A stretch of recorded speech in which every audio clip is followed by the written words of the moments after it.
et pikkelig ting om morgen. Det har de ofte tås i møte presten. Og her det tår som råkner seg som prester, altså til hatkirkelige, som ta møyne vi.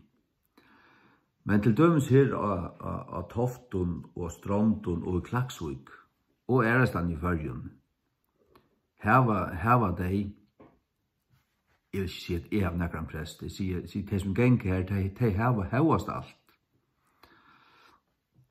Frelstar prester som også genka til misjonsmøter og kunne tala at evangelist til et evangelisk møte har han tala altså evangelisker og skilja til og boa til rett også i kyrkjen du vet det.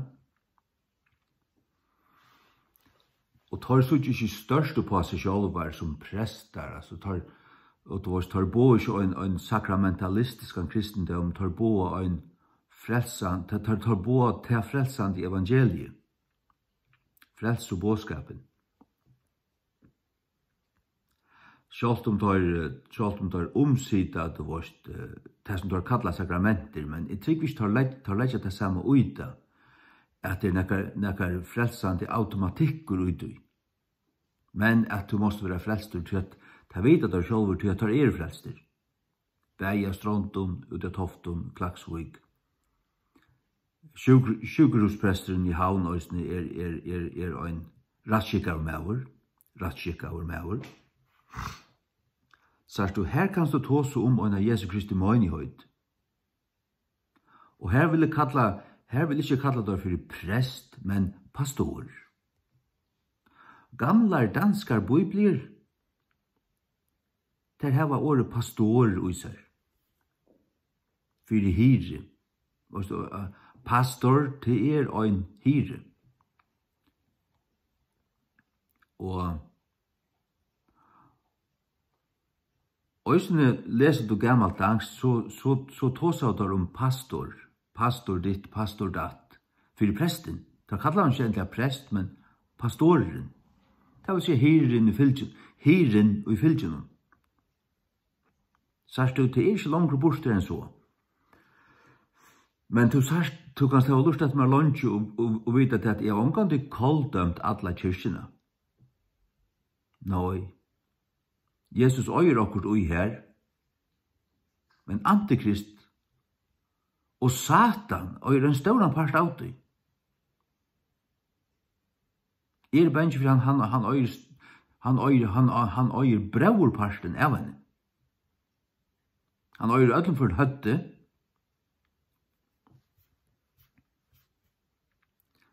Men hvordan skal det være, da man hever en folka kyrkju? Vi statslønt om breiprofeten. Hvordan skal det være? Det kan ikke være velstatt. Det er ikke noe som lut, ja.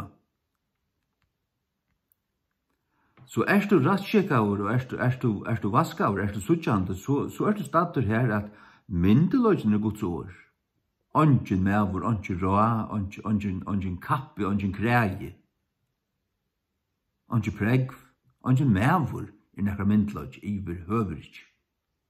Ongen.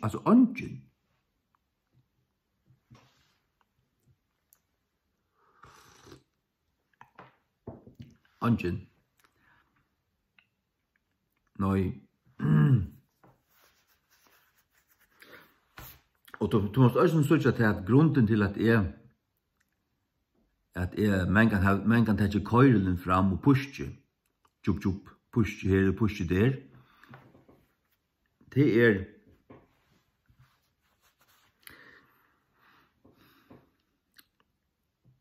ja, hva det til? Altså, det som kommer til meg til Hebreabrevet 12. Herren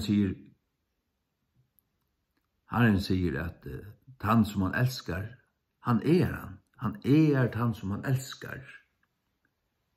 Og det sier han også i åpenberingene, som engar som jeg elsker tar avtale og refse, ved til avhåver og vende som engar som jeg elsker tar harste og tykte Og vi utan vi utan tikta, så vi av ekta bønn.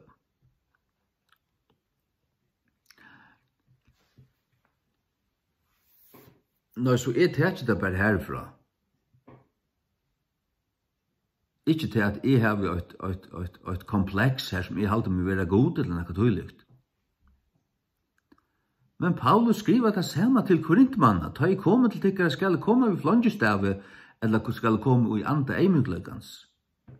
Han har også en flangestav, Paulus.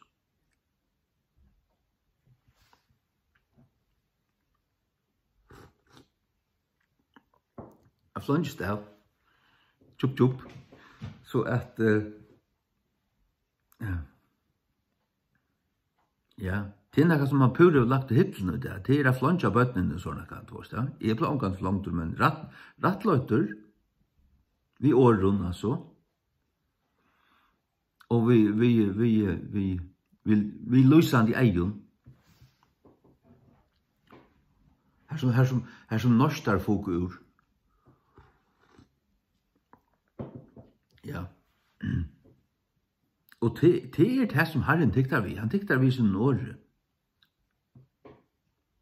Og det kærløy at han fyr. Det kærløy at han fyr. Så det også her som Jesus ruddar tempelet, her gonger året opp, og det tar kom I ho at det skrivas det, og vannlet I hustun som vi etter meg opp. For å lese så hva vannlet så det brennande ahoe og kærløy til nekka, som driver det til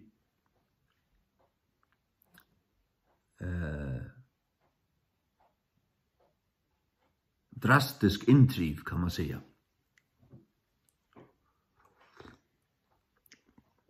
Så det som jeg vil det, som jeg heier hjertemorgen. Herren sikten til. Amen.